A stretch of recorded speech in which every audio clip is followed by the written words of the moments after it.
Mohon untuk tetap memperhatikan anak panah jalur evakuasi, dan mohon selama kegiatan berlangsung untuk tidak merokok, tidak membawa alat-alat yang mudah terbakar. Mohon untuk tetap menjaga kebersihan dan mohon HP tetap dalam mode silent. Jika terjadi situasi dan kondisi darurat, mohon untuk tetap tenang, tidak panik, ikuti arahan petugas, dan mohon tidak berlari. Titik kumpul terdekat berada di lapangan depan gedung Stikes Hang Tuah Surabaya. Demikian informasi singkat terkait keselamatan. Selamat mengikuti kegiatan dan sukses selalu dan semoga lancar. Terima kasih. Selamat pagi. Wassalamualaikum warahmatullahi wabarakatuh. Marilah kita buka dengan bacaan basmalah bersama-sama. Bismillahirrahmanirrahim. Terima kasih. Baik, acara selanjutnya adalah menyanyikan lagu Indonesia Raya dan Mars Stikes. Lupa bilang cakep ya teman-teman. Mohon izin Pak Ketua, Bu Hidayatus, Bu Wiwi, Bu kebenaran hadir di depan, mohon izin, duduk di depan, mohon izin. Singgah sebentar membeli ikan. Disnatalis ke-31, Stikes Hang Tuah Surabaya semakin membanggakan. Bangga dong sama Surabaya gitu ya. Saya aja alumni sarjana pertamanya nih, gitu ya. Kalian bagaimana? Bangga nggak? Bangga dong. Iya. Nambah ya tentunya. Boleh? Boleh. Bunga melati tumbuh di taman. Harum semerbak sepanjang masa. Selamat Disnatalis kami ucapkan. Semoga semakin maju dan unggul selamanya. Pada hari ini kami berkumpul dalam kegiatan kuliah pakar Stikes Hang Tuah Surabaya dengan tema Hospitalisasi Service Excellent dalam rangka Disnatalis ke-31 Stikes Hang Tuah Surabaya. Ya Allah Tuhan yang Maha Mengetahui, jadikanlah kegiatan ini sebagai sarana menambah ilmu, wawasan, dan pengalaman yang bermanfaat bagi kami. Allah yang Maha Bijaksana, anugerahkan kepada kami sikap profesional, integritas, empati, dan kepedulian dalam memberikan pelayanan kesehatan. Jadikanlah kami tenaga kesehatan yang tidak hanya cerdas secara intelektual, tetapi juga memiliki hati yang tulus dalam melayani sesama. Ya Allah yang Maha Pengasih, limpahkanlah keberkahan kepada Stikes Hang Tuah Surabaya yang pada tahun ini memperingati Disnatalis ke-31. Pertama, mari kita mengucapkan puji syukur kehadirat Allah Subhanahu wa Ta'ala. Sampai hari ini kita diberikan berkah kesehatan sehingga kita bisa hadir pada acara pengembangan kepribadian yang merupakan salah satu kegiatan Disnatalis kita yang sangat hebat ini. Yang pertama, di setiap kemahasiswaan saya selalu menyampaikan, jadi yang pertama saudara-saudara harus fokus dengan ilmunya ya. Jadi nanti kalau ada jadi perawat ya kembangkan ilmu itu dari segala sisi ya. Panggil Mas Arif saja. Beliaunya akan menyampaikan tentang learning and development. Nanti hospitalisasi ya. Nanti dia caranya bisa berkolaborasi dengan tenaga kesehatan yang lain, dengan pasien, dengan topik karena kesehatan kan hospitalisasi. Itu ada topiknya, ada caranya. Dan itu nanti jangan hanya didengarkan, tapi dimasukkan ke relung yang paling dalam dan besok kita praktekkan. Karena ingat, setiap perbuatan yang kita lakukan itu akan kembali kepada kita. Apalagi kalau perbuatan itu bersifat positif.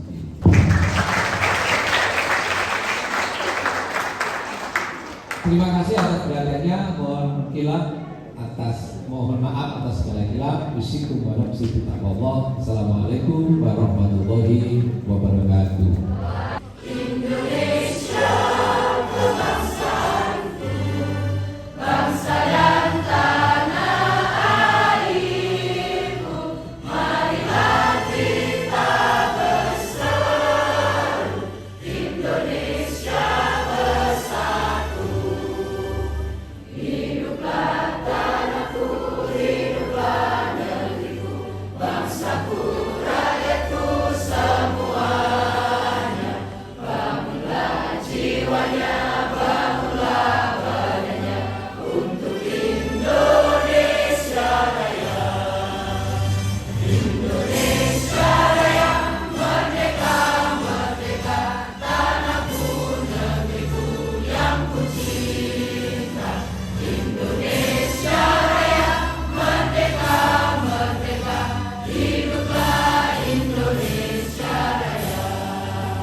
Putra putri mahasiswa mahasiswi, sekolah tinggi ilmu kesehatan, hang tua dengan semangat baca, menuntut ilmu bekal menggapai cita-cita mulia.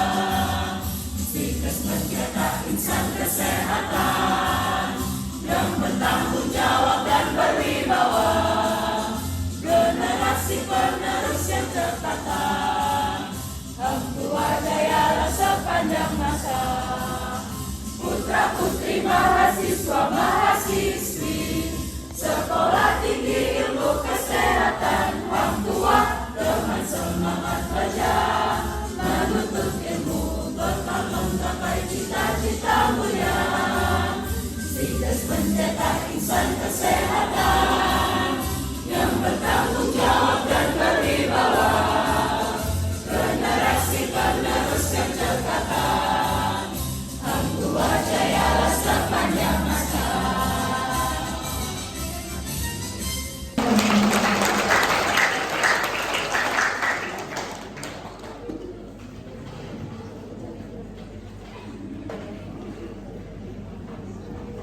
Pergi ke kampus membawa pena, karena digunakan untuk belajar. Kalau ingin pelayanan makin bermakna, yuk dengarkan narasumber dengan penuh semangat dan sabar. Kami yang dirancang dan dipimpin oleh beliau terbukti mampu meningkatkan kepuasan dari customer, menurunkan tingkat turnover karyawan, meningkatkan produktivitas serta memastikan kepatuhan terhadap standar kualitas organisasi. Amazing. Senang sekali, memang proporsinya lebih banyak wanita ya? Oke, yang laki-laki ada di belakang? Oke, baik. Yang laki-laki nggak mau ke depan ya? Nggak mau? Oke, nggak apa-apa. Saya lebih suka nanti kalau saya itu, mohon izin, ketika membawakan materi saya tidak suka tipikal yang ceramah. So, siap-siap yang di belakang karena saya suka orang yang duduk di belakang. Iya, yang di depan juga akan ada bagiannya ya.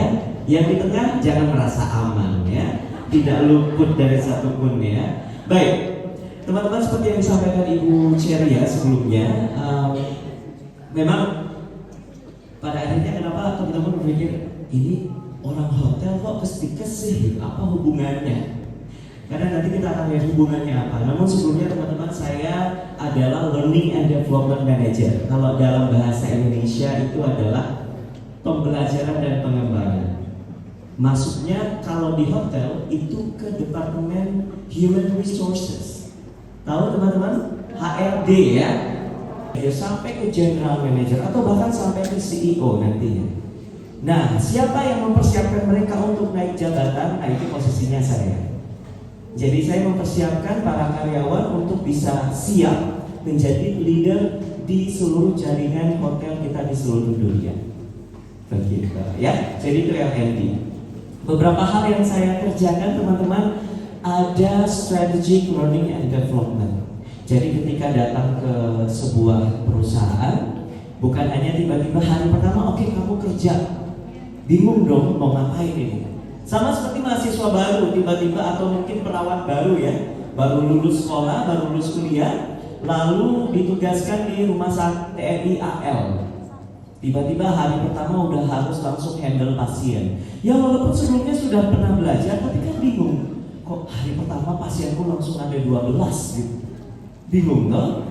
Nah, tugas saya adalah mempersiapkan supaya orang-orang baru ini tidak bingung menjalani hari-harinya. Makanya kita biasanya punya program yang namanya ada 1 minggu pertama, 1 bulan pertama, 2 bulan pertama, 3 bulan pertama, dan seterusnya. Jadi terus kalau udah di dunia kerja itu pasti mikirnya, nanti gajinya nggak nambah seberapa gitu ya. Nah itu saya membuat program-program supaya setiap orang di hotel itu atau di perusahaan itu ingin berkembang, gitu ya. Nah, apa yang sudah disampaikan oleh Ibu Ceria tadi, saya selama beberapa tahun terakhir saya bergabung di beberapa hotel internasional. Mas, ini namanya mikrofon. Nah, mikrofon itu caranya agak dideketin. Nah, begitu ya. Oke. Enggak? Kalau saya sendiri, Ya. mungkin ya lebih ke enjoy aja sih. Hmm. Sekarang ya kita benar-benar aja. Jadi kalau ada pasien enjoy aja. Bu, sakit apa nih? Gitu ya. Gimana dong? Ya, Di bawah have fun ya, di bawah fun. Sekarang gugup nggak sana? Gugup. Oh, masa iya? Iya, kayak bulu hidungnya bergoyang-goyang. Enggak, canda. Tepuk tangan dong buat Salman. Boleh ketemu ya juga. Sedikit sih, Kenapa? karena penyesuaian. Penyesuaian. Oke, tapi kalau udah lama kenal, malu-maluin? Enggak. Enggak. Kira-kira aslinya mana Bang Fabrikum tadi? Ya, Aslinya dari mana? dari Sumatera Barat. Sumatera Barat, Padang. Bukit Tinggi. Bukit Tinggi, oke. Orang Bukit Tinggi orang Padang tuh biasanya ekstrovert banget. Apa-apa dijualin biasanya. Banget. Pelit juga. Pelit juga. Iya. Berarti kamu mengakui bahwa kamu pelit. Sudah punya pacar? Saya nanya dia ya. Oh, oke. Ini pendukungnya ya, netizen ya. Oke. Pacarnya di sini? Oh, tidak ada. Mudik? Oh, halo deh. Oh, halo deh. Oh, baik. AL juga bukan? Iya. Mari nih.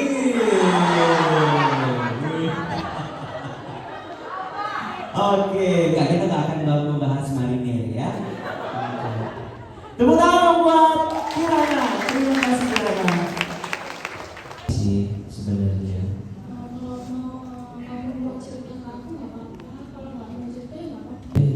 Nanti kalau udah siap cerita bisa langsung cerita aja ya. Oke. Udah. Oke, baik. Terima kasih Anya. Tepuk tangan. Sakit Mas. Sakit Pak.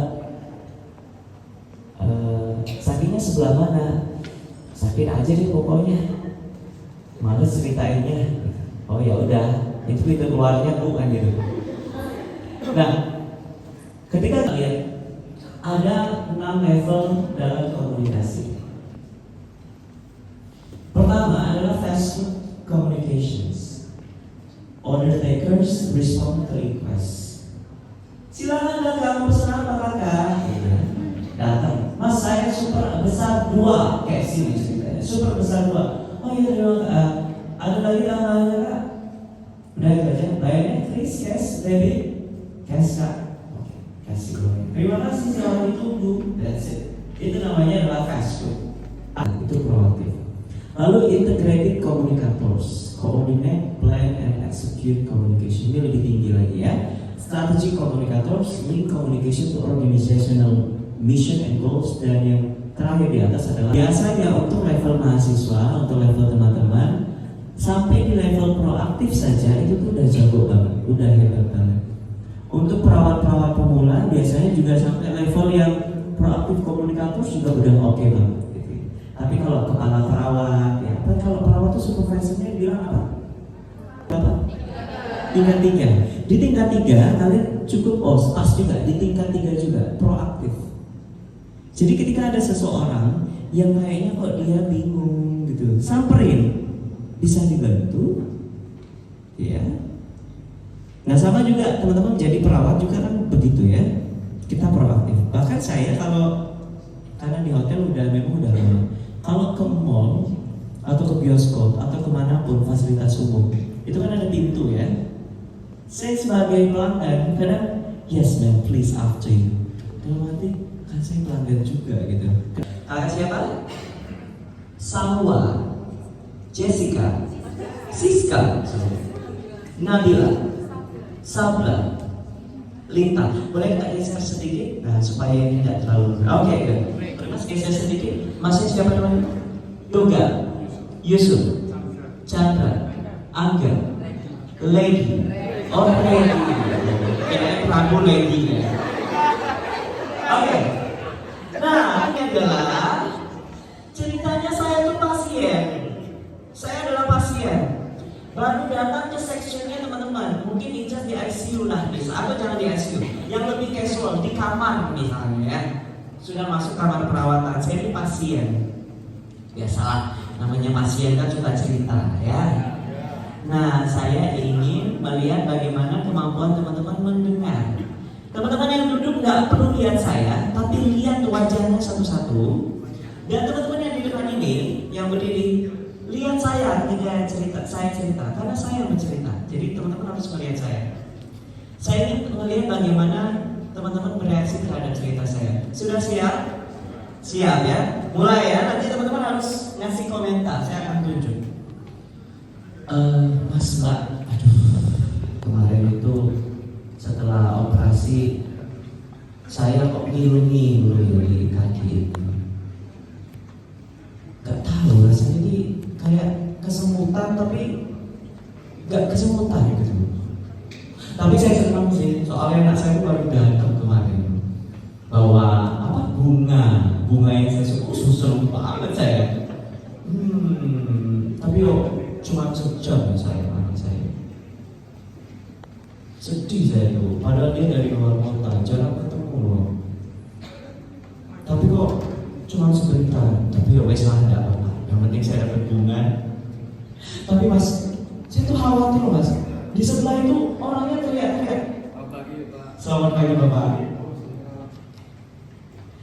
Di sebelah itu orang teriak-teriak, kalau saya nggak tahu kenapa. Itu saya takut sekali, bingung saya tuh. Udah sih gitu aja. Oke, tepuk tangan dong. Penampilan mereka ketika menyimak cerita saya.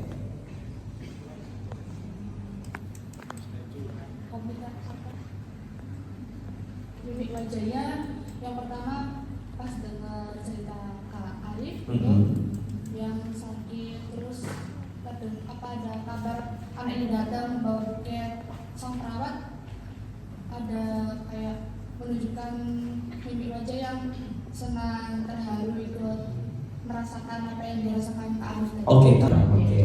Tepuk tangan dong buat kakaknya. Sophia. Nah, dari sebelah sini. Untuk beberapa teman-teman itu ada yang wajahnya flat aja. Flat. Yang flat mungkin kayak kesannya ini kok aku kayak nggak didengerin gitu. Kesannya sebagai pasien ya. Oke. Terus Ada lagi yang ini kayak senyum terus. Ada lagi yang senyum terus. Padahal beritanya berita sedih. Ada berita sedih kayak ini aku lagi sedih kok malah disenyumin. Oh iya, oke, good. Terus ada yang ekspresinya itu berubah sesuai dengan ceritanya, jadi lebih ekspresif. Lebih ekspresif. Oke, kakak siapa namanya? Indah. Kak Ina. Indah. Indah. Aduh maaf, kuping saya kenapa ya hari ini ya?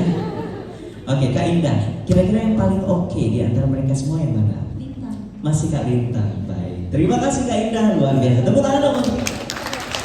Nah, di belakang Mas. Ya. Halo. Kelihatan nggak ekspresi wajahnya? Emang nggak jauh ya? Tapi kelihatan. Coba dong kasih komentar gimana tadi? Untuk ekspresi wajah dari teman-teman yang di depan, itu lebih ekspresif karena ada beberapa orang yang ekspresif dan ada beberapa orang yang tidak.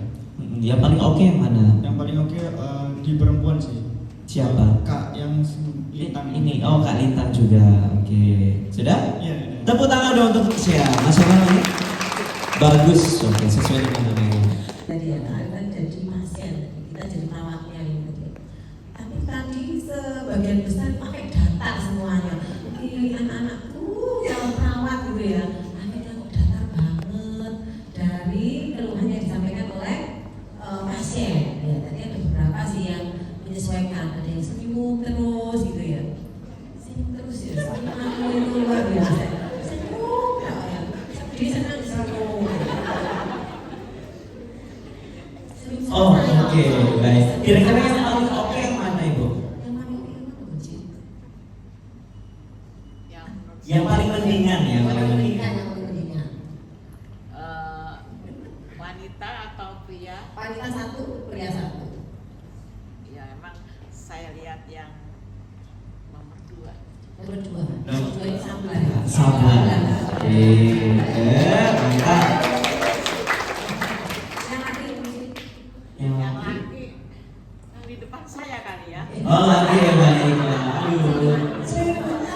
Ya.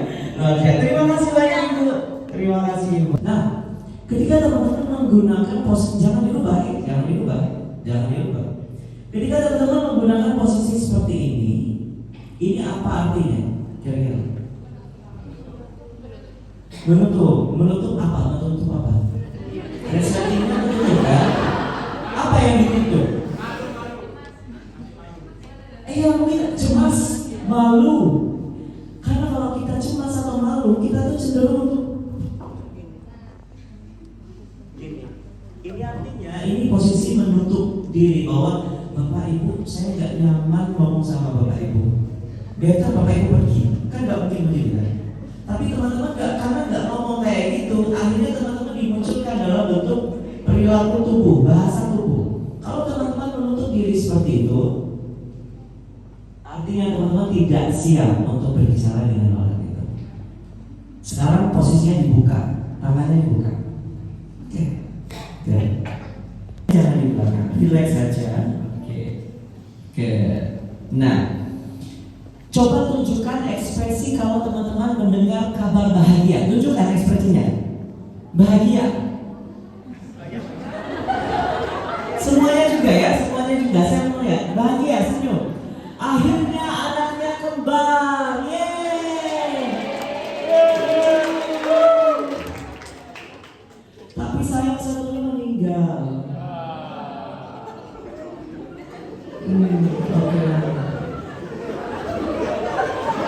Wih, parah. Masa ditawarin? Impostor. Tuh balik lagi tangannya ya. Oke. Nah teman-teman relax aja di debat ini. Jadi jangan grogi. Maksudnya saya juga orangnya slow aja, santai-santai aja. Jadi santai aja pokoknya, ya. Nah saya juga ingin melatih teman-teman karena perasaan orang itu tidak dibohongi, tidak bisa dibohongi. Sering kan kalau misalnya kita langsung akrab katanya gitu. Apakah saya lahir begitu? Tidak gitu ya. Karena saya merasa bahwa saya butuh siapapun orang di dunia ini, mau dia rektor, mau dia tukang beca, mau dia sopir Grab, saya membutuhkan orang lain untuk hidup. Makanya saya tidak pernah sombong untuk ngomong dengan orang lain duluan. Even sama tukang parkir di jalan, bang, makasih ya bang, gitu. Hanya simpel bilang makasih, senyum gitu ya. Itu memang harus dipaksa. Jadi itu jawaban pertama. Jadi tidak ada cara lain selain dipaksa untuk dibiasakan. Paksa akhirnya terbiasa, gitu ya. Karena nggak ada orang lain tiba-tiba langsung hospitality-nya bagus, itu nggak ada. Lalu yang kedua berkaitan dengan personal branding, berkaitan dengan penelitian. Nah ini pembahasan yang berbeda sebenarnya. Tapi kalau berbicara tentang personal branding, maka teman-teman nggak bisa, wah saya harus jago komunikasi, tapi nggak apa-apa deh kalau depan aja. Yang namanya personal branding itu harus dilatih dari sebelum itu, sehingga terbentuklah namanya branding. Tidak ada branding kalau tidak ada history. Maka kalau teman-teman belum punya personal branding, orang yang terbuka, orang yang mudah berbicara dengan orang lain, itu harus dibuat dari sekarang supaya itu bisa dikatakan personal branding di tahun 2008 nanti, di tahun 2030 nanti. Karena sudah ada histori dari 2026 ke 2030. Itulah personal branding. Jangan pernah bilang bahwa personal branding saya adalah orang wangi, padahal saya baru pakai parfum itu, baru mulai pakai parfum tadi pagi. Nggak ada istilahnya personal branding saya orang wangi, karena tahun-tahun sebelumnya saya nggak pernah pakai parfum, kan gitu. Jadi kalau mau buat personal branding itu silahkan dibuat sedini mungkin, supaya ke depan itu bisa dikatakan sebagai personal branding. Jadi kurang lebih begitu. In hospital itu apakah ada indikator tertentu bagi perawat untuk dinilai sebagai perawat yang telah memberikan pelayanan yang berkualitas serta thank you. Amazing, luar biasa. Teman-teman, intonasinya bagus, ngomongnya ramah, itu kan excellent service. Itu service sih maksudnya. Tetapi apakah itu excellence? Belum tentu. Excellence itu harus ada di mindset, teman-teman. Harus ada di pola pikir. Ketika teman-teman menyapa tamu atau bukan menyapa tamu, misalnya mengganti baju pasien, misalnya ya, teman-teman harus tahu bahwa mengganti baju pasien itu bukan hanya sekedar SOP, tapi ada makna lain kenapa kita harus ganti baju. Oh iya, soalnya iya supaya badannya lebih bersih, terus dia nyaman bergeraknya, lebih enak tidurnya. Itu mindset. Bagi orang yang tidak punya mindset itu, artinya mereka hanya mengikuti SOP. Kalau ganti baju ya ganti baju aja. Mereka nggak dicek lipatan-lipatan bajunya, bahannya seperti apa, misalnya talinya di mana. Bahkan yang bikin baju, saya pernah ke rumah sakit, ibu itu bajunya subhanallah bagus, tapi subhanallah ribet pasangnya. Ribet bu, talinya di mana-mana udah kayak baju orang Jepang. Saya nggak tahu rumah sakit itu mengikuti standar atau tidak. Cuman memang bajunya bagus, tapi pasangnya susah. Nah, artinya penjahitnya atau desainernya tidak mempunyai excellent service untuk si rumah sakit itu, walaupun dia mendesain baju. Kebayang? Paham? Paham ya? Termasuk misalnya teman-teman naruh makanan tamu, naruh makanan pasien. Sesimpel orang kalau kidal itu makannya pakai tangan apa? Pakai tangan kiri. Tetapi teman-teman naruh sendoknya di sebelah kanan. Itu kan artinya tidak memahami kebutuhan dia. Dari segi emosional, terkadang kita tidak bisa melampiaskan emosional kita melalui ucapan, mungkin dari ekspresi. Terus terkadang belum bisa mengontrol dengan ekspresi yang wajar. Bagaimana cara kita untuk mengontrol itu? Oke, usia berapa? 23 jadi. 23. Tepuk tangan dong. Terima kasih pertanyaannya. Boleh dong angkat tangan. Teman-teman di sini, Bapak Ibu juga boleh ya. Yang merasa bahwa dari kecil hidupnya susah. Susah bukan hanya ekonomi ya, tapi susah aja gitu, kayak orang tua saya galak banget, dipukulin misalnya, atau bahkan aduh saya dibully terus. Silakan angkat tangan. Saya nggak akan nanya apa, cuma angkat tangan aja. Yang merasa hidupnya dari kecil susah. Yang tinggi. Good. 1, 2, 3. Terus ada lagi? Oke. Ada Ibu Rohani juga angkat tangan? Yes. Oke, kakak juga angkat, luar biasa. Terima kasih. Teman-teman, kita harus mengakui bahwa kita itu vulnerable. Artinya kita itu rapuh sebagai manusia. Kita tuh rapuh, kita tuh nggak kuat. Sekuat-kuatnya orang pasti ada titik di mana. Terima kasih.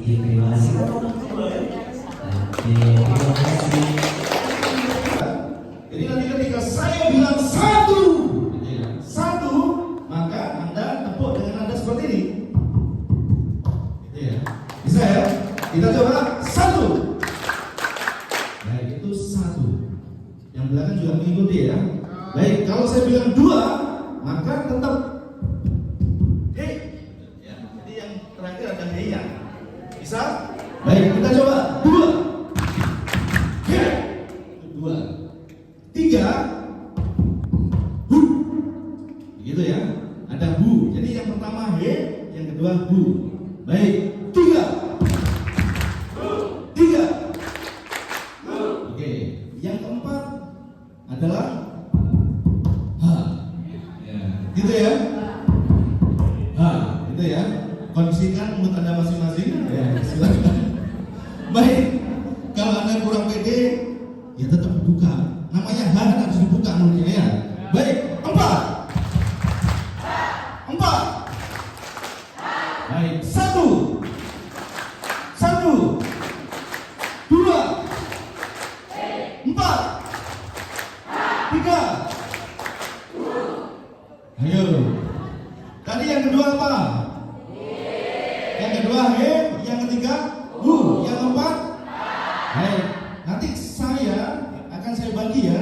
Yang ini kelompok bagian kiri saya, ini kelompok kanan saya. Konsentrasi penuh. Baik, sekarang perhatikan saya. 3.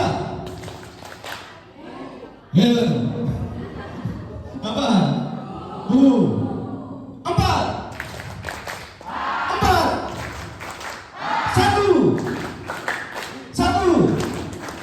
3.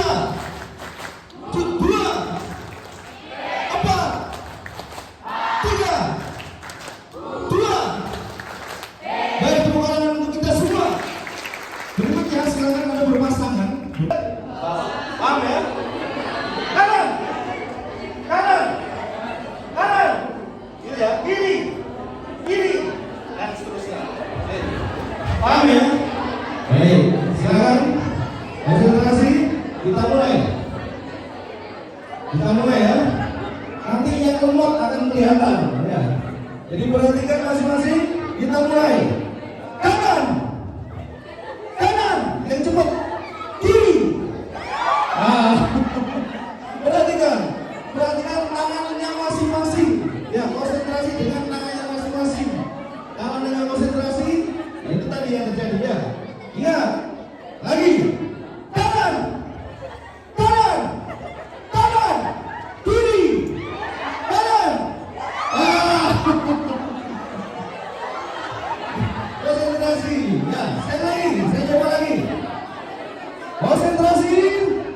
Mulai. Kanan, kiri, kanan. Ya, konsentrasi. Baik, perhatikan.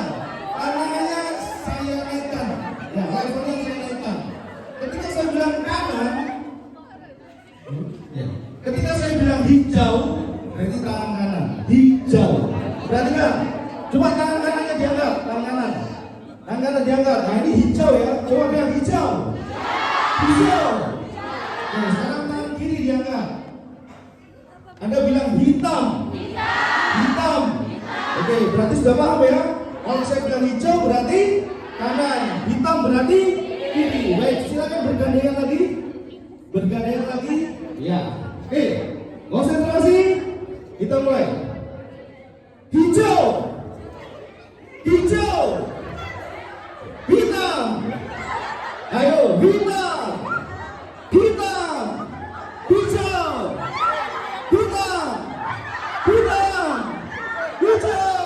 Tepuk tangan untuk kita semua.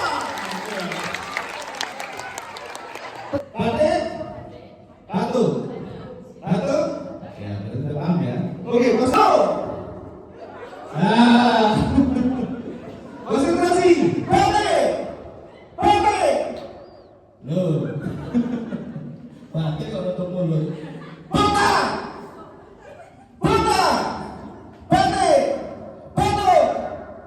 Ayo. Batuk.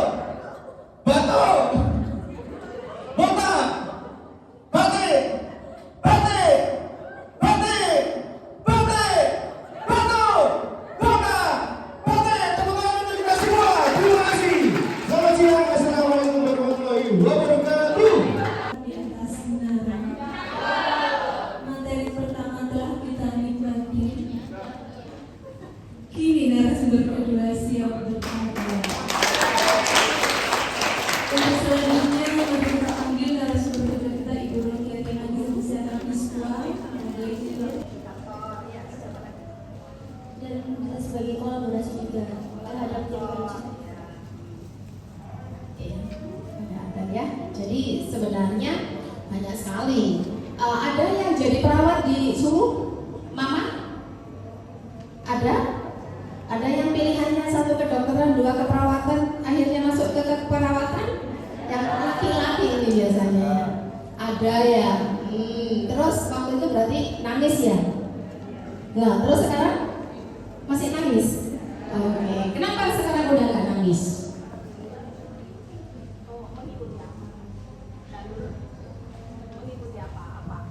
Dulu saya kan lulusan SMA-nya dari IPS. Dia kayak kok keperawatan ya Bu, aku nggak bisa, nggak nyampe.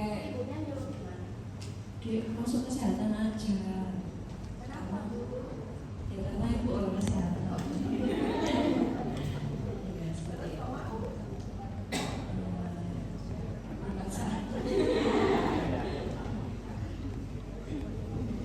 Ya nggak apa-apa, saya dulu juga dipaksa kok. Saya dulu cita-citanya jadi apa? Jadi guru waktu itu.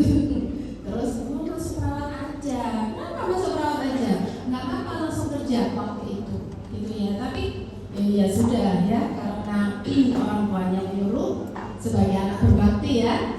Tapi setelah itu kita nggak perlu mengikuti pikiran kita bahwa aku ini terjerumus ke lembah yang nista gitu ya. Enggak ya, bahwa kita tak kenal maka tak sayang. Jadi teman-teman, kalau kita sudah masuk di keperawatan, maka harapannya jadilah perawat yang profesional, yang menjadi kepala rawat inap, kemudian menjadi kepala bidang, dipercaya menjadi ketua akreditasi, kemudian bergabung di organisasi dan sebagainya. Bukan saya ingin menunjukkan sesuatu yang wah, tetapi saya ingin menggarisbawahi kepada teman-teman semua bahwa profesi perawat itu bukan hanya merawat pasien, gitu ya, bukan hanya merawat pasien. Banyak sekali hal-hal yang bisa dilakukan oleh teman-teman, karena di perawat itu ada perawat yang manajer, ada perawat peneliti, ya nggak sih? Ada perawat pendidik, aduh, budaya kesini juga. Insiden keselamatan pasien, ada apa saja? Kejadian tidak cedera, ya, tuh mesti tahu ya, keselamatan pasien ini ya. Kapan dikatakan kejadian tidak cedera, kemudian kejadian nyaris cedera, kejadian yang tidak diharapkan. Bagaimana kita sebagai perawat untuk tetap menjaga nilai caring dan juga untuk memberikan asuhan yang optimal berdasarkan pelayanan khusus ke pasien. Dibutuhkan kehadiran perawat di samping pasien. Tadi saya sebutkan banyak sekali karena semuanya memanfaatkan telekomunikasi, IT, AI gitu ya, sehingga semuanya sudah elektronik ini. Bahkan rumah sakit itu sudah banyak menggunakan menyusun prosedur dan semuanya dari AI. Yang terpenting adalah diaplikasikan, ya, diterapkan. Jangan sampai sudah mendapatkan tapi tidak diterapkan. Sanggup? Sanggup? Ya, beri aplaus yang meriah.